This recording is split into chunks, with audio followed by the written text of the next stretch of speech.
Tumubo na guys yung palay. Yan, green na siya. Green na. Dahil tumubo na sila. Yan.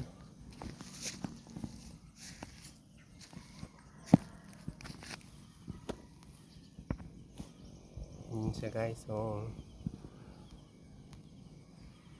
Dry seeding yung pagtanim dyan. At ayan, umusbong na sila.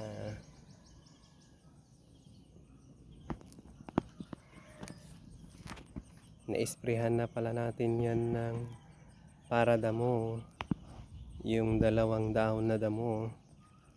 Ang ginamit ko ay Nomini 1 para makontrol niya yung weeds na tumubo yung mga damo. Ayan, hanggang doon. Thank you for watching.